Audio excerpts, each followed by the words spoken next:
You don't lack motivation, you don't lack talent, you don't even lack discipline. So why are you still here, stuck in the same place, watching other people win, scrolling past lives you know you could be living? Because there's something nobody told you. And once you see it, you won't be able to unsee it. Let me show you something weird.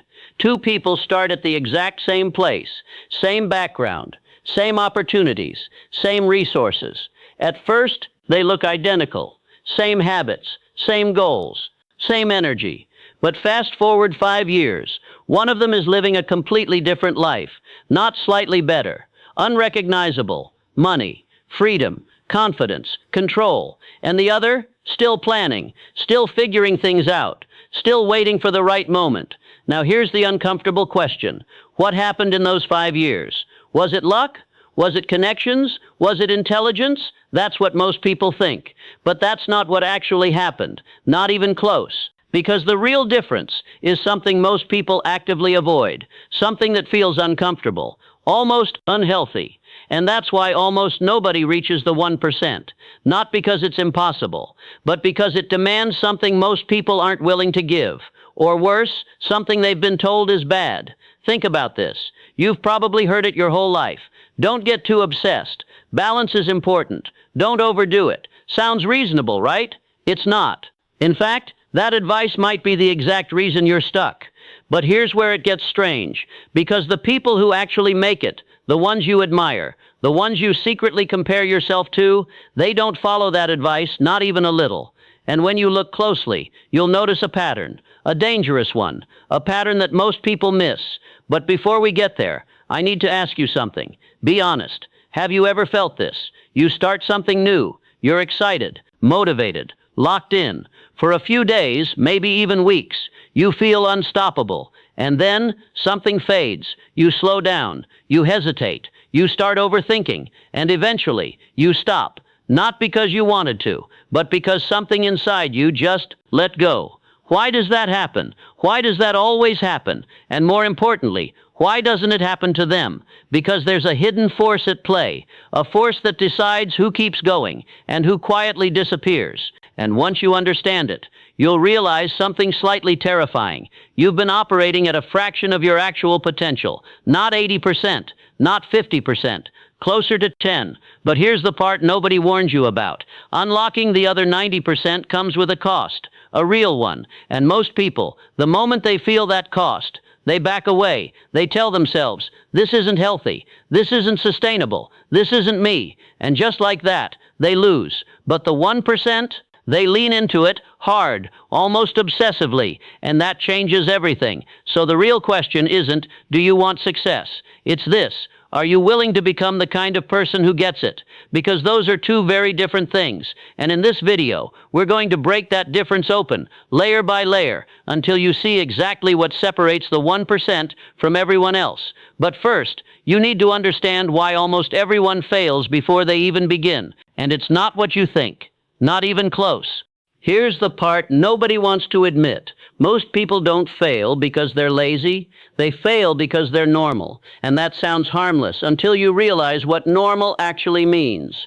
Normal means you start when you feel motivated. You stop when it gets uncomfortable. You take breaks when it gets hard. You wait until you feel ready. Sounds reasonable, right? It's not. It's a trap. A very convincing one, because here's what's really happening. Every time you stop, every time you hesitate, every time you say, I'll do it tomorrow, you're not just pausing, you're resetting.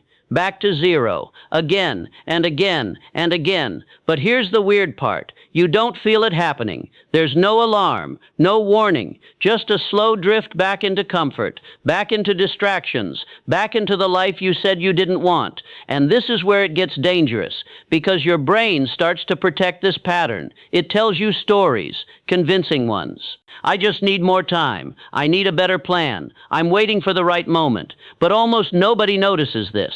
Those thoughts aren't helping you. They're keeping you stuck. Let me show you something. There's a moment right before most people quit. It's small, almost invisible, but it changes everything. It doesn't look dramatic. There's no big failure, no major breakdown. It's just a thought, a quiet one.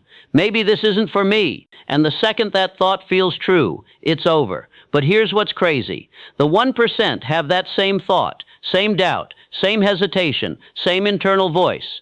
So why don't they stop? Why don't they slow down? Why don't they fall into the same pattern? This is where everything starts to split, because in that exact moment, when it gets boring, repetitive, uncomfortable, most people pull away. But a small group of people do the opposite. They go deeper. Sounds intense, right? It is. But here's what nobody tells you. That moment, that exact point where you want to stop, that's the doorway, not the end. And almost nobody walks through it, because on the other side, it doesn't feel good, at least not at first. It feels obsessive, unbalanced, extreme, even a little crazy. And this is where society steps in. Take it easy. Don't burn out. You're doing too much, so you listen. You slow down. You become reasonable again. And just like that, you blend back into the 99%. But the people who actually break through, they ignore that voice, not because they're reckless, but because they've seen something you haven't yet. They understand a rule, a hidden one, and once you see it, you can't go back to being normal. But before I show you that rule, there's something even more important you need to see, because obsession isn't what you think it is, not even close. And if you misunderstand this part, you'll sabotage yourself before you even start, because there are actually two types of obsession. One destroys people. The other creates the 1%. And the scary part, they look almost identical at the beginning. So how do you tell the difference? How do you know which one you're falling into? And why do most people pick the wrong one without even realizing it? That's where the real story begins. And what you're about to see might completely change how you look at success. Let me tell you a story. Not about success. Not yet. About something that looks like success at the beginning. There were two people, both obsessed. That's important, because from the outside, they looked exactly the same. Same energy, same focus, same late nights. If you saw them, you'd say, yeah, those people are going to make it. But only one of them did. And what happened to the other one? That's where it gets uncomfortable. The first person, let's call him A. A was locked in. Every day, he showed up, did the work, stayed consistent, pushed through resistance. But here's the weird part. He was obsessed with the outcome. Money, recognition, results. Every action had a question behind it. Is this working yet? And when the answer was no, even slightly, something inside him cracked. Now the second person, let's call her B. Same hours, same effort, same grind. But her focus, completely different. She wasn't obsessed with the result. She was obsessed with the process, the small improvements, the repetition, the craft. She didn't ask, is this working? She asked, did I get better today? Sounds like a small difference, right? It's not. It's everything. Because here's what happened next. Started strong, fast progress, quick wins. It looked like he was ahead, way ahead. And for a while, he was. But then, progress slowed. Results got inconsistent. Things got boring. And that question came back. Is this working? Only this time. The answer felt like no. And this is where everything collapsed. Not instantly. Slowly, quietly. He started skipping days, cutting corners, looking for shortcuts, new strategies, new ideas, new better paths, anything to escape that feeling. But here's what he didn't realize. He wasn't evolving. He was resetting, over and over again. Different methods, same outcome. Now back to B. While A was chasing better results, B was doing something that looked pointless, repeating the same fundamentals, over and over, day after day. No big wins, no dramatic progress. Honestly, from the outside, it looked like she was stuck. But this is where everything changes, because something invisible was happening, something you can't measure in the short term, something almost nobody has the patience to wait for. She was building depth, not surface-level progress, not quick wins, depth. And then, out of nowhere, it clicked. Her skills didn't just improve, they compounded, exploded. What used to feel hard became automatic. What used to take hours took minutes. And suddenly, she wasn't just playing the game. She was operating on a completely different level. Meanwhile, A was still searching, still restarting, still wondering why nothing was sticking. Now here's the part almost nobody notices. Both of them were obsessed. Same intensity, same commitment. But one obsession was fragile, the other unbreakable. And this is where people get it wrong. They think obsession means working more hours, pushing harder, sacrificing everything. That's not it. That's the surface. Real obsession, the kind that separates the 1%, is quieter, less visible, and honestly, a lot more dangerous, because it doesn't rely on motivation. It doesn't care about results. It doesn't need validation. It just keeps going, even when it's boring, even when it feels pointless, even when nothing is happening. But here's the twist nobody expects. This kind of obsession feels like failure in the beginning. You don't feel successful. You don't feel ahead. You feel stuck, behind, doubtful. And that's exactly why most people quit. They think if this was working, it wouldn't feel like this. But almost nobody realizes this. That feeling, that slow, repetitive, uncomfortable phase, that's the signal you're on the right path. And the people who understand this, they don't escape it. They stay. Longer than everyone else. But here's where it gets even more interesting, because there's a moment, a very specific moment, where this kind of obsession either transforms you or completely breaks you. And the difference between those two outcomes, it's not discipline, it's not talent, it's something way more subtle and way more dangerous. Because if you get this next part wrong, all that obsession, all that effort, it turns against you. And that's exactly what happens to most people, right before they were about to break through. Right before the breakthrough. Everything starts to feel wrong. Not a little wrong. Completely wrong. This is the part nobody shows you.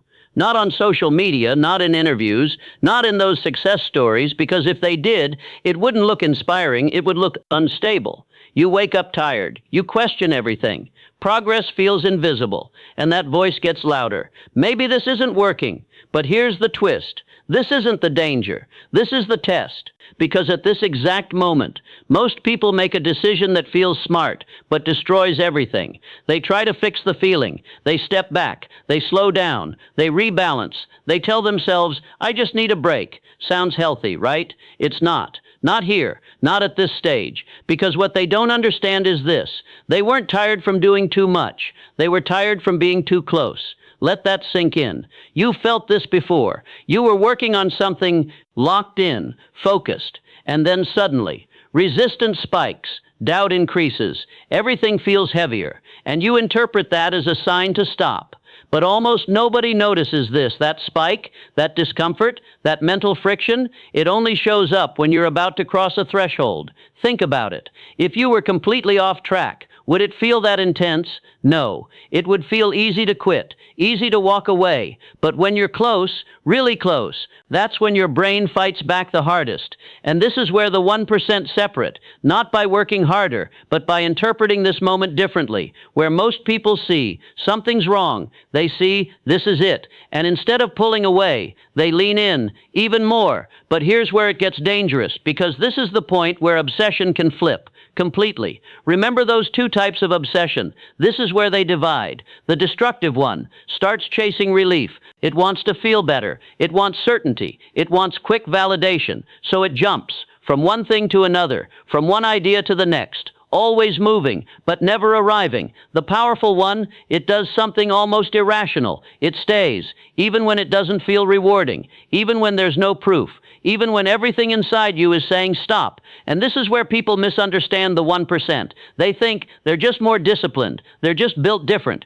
No, they just don't trust their feelings at this stage. Read that again, because your feelings in this moment are lying to you. They're designed to pull you back to safety, back to comfort, back to what's familiar. But success, real success, isn't on that side. And here's the part that changes everything. Once you push through this phase, once you don't back off, once you keep going when it feels wrong, something flips internally. The resistance doesn't disappear, but it loses control. You stop negotiating with yourself. You stop needing motivation. You stop asking, do I feel like it today? Because now it's not a choice anymore. It's who you are. And that's the shift, the one almost nobody reaches. But here's the final piece, the part that makes this uncomfortable. Because getting to this level comes with a cost most people aren't ready for. It changes how you think, how you act, how you see everything. And the truth is, not everyone will understand you anymore. Some people will say you've changed. Others will say you've gone too far, and this is where most people hesitate, not because they can't continue, but because they're afraid of what continuing will turn them into. So the real question becomes, not can you do it, but can you handle what it turns you into? Because in the next part, we're going to face that head on. No filters, no sugarcoating, and what you're about to realize might make you uncomfortable, but it might also be the exact thing that finally pushes you into that 1%. Let's stop pretending for a second, because this is where it gets real. Everyone wants the result, the money, the freedom, the recognition, but almost nobody wants the transformation, because it's not pretty, it's not balanced, and it definitely doesn't feel normal. You will outgrow people, not intentionally, not because you think you're better, but because your priorities change and theirs don't. You'll start noticing things you didn't before, how much time people waste, how easily they quit, how often they settle, and at first you'll try to stay the same. You'll try to fit back in, to slow down, to be normal again. But it won't work, because once you see it, you can't unsee it.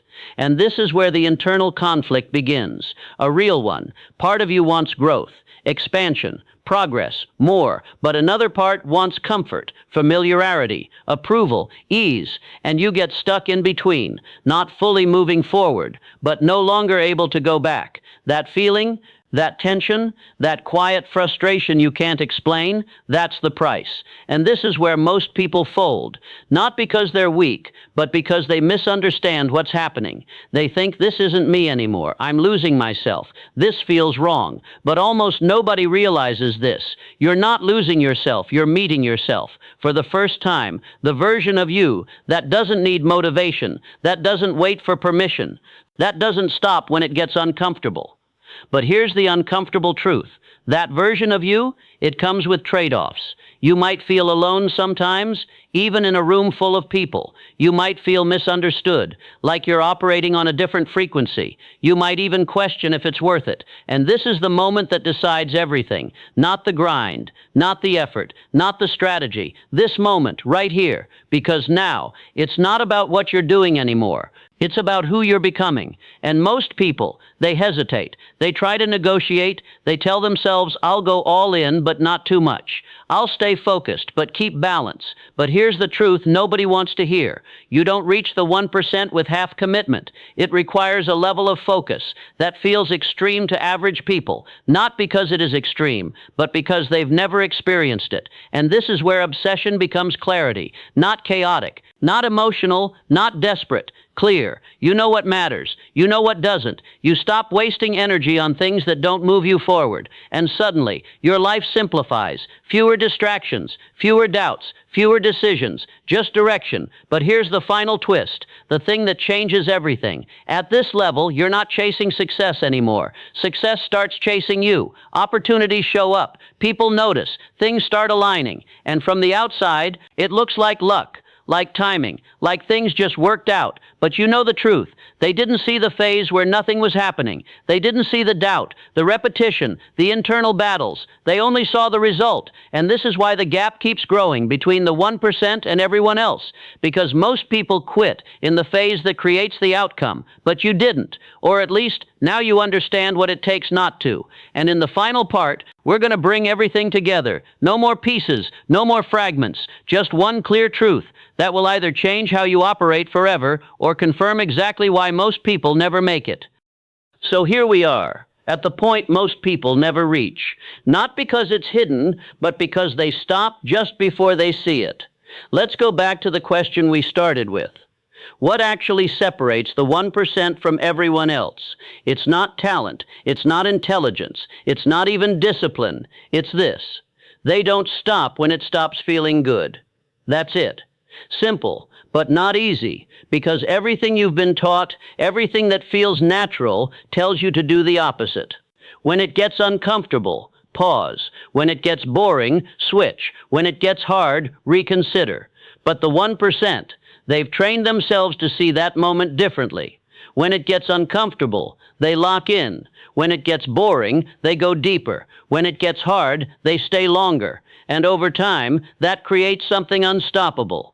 Not because they're superhuman, but because they've eliminated the one habit that keeps everyone else stuck: quitting in disguise. And here's the part that changes everything. Quitting doesn't always look like quitting. Sometimes it looks like taking a break, trying something new, waiting for clarity. But if you're honest, you know the difference. You felt it. That moment where you could keep going, but you don't. That's the moment, the exact one. And now, you can't pretend you don't see it anymore, because from this point forward, every time you stop, you'll know why. Not because you couldn't continue, but because you chose not to.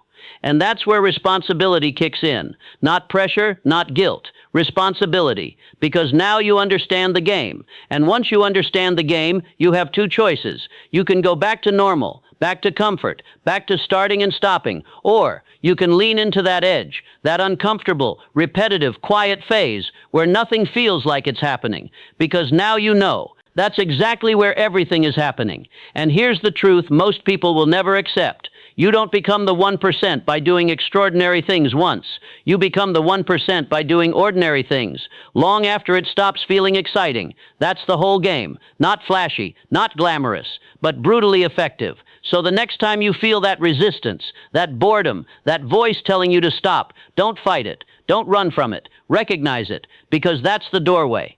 The same one we talked about earlier, the one almost nobody walks through. Now it's in front of you, again. And this time, you know exactly what it is. So here's the only question that matters now. What are you going to do when you reach that moment again? Because you will, sooner than you think. And when you do, that decision, that small, quiet choice, that's what separates your future from your past. If this hit you, if you felt that tension, that realization, don't just move on. Don't just scroll to the next video, because that's how it slips away. Instead, pause. Think about the one thing you've been avoiding, the one thing you keep starting and stopping, and go back to it. Today, not perfectly, not motivated, just consistently. Because now you know something most people don't. And if you actually apply it, even a little, you won't recognize your life a year from now. Not slightly different, completely different. And when that happens, you'll realize something strange. It was never about becoming someone else.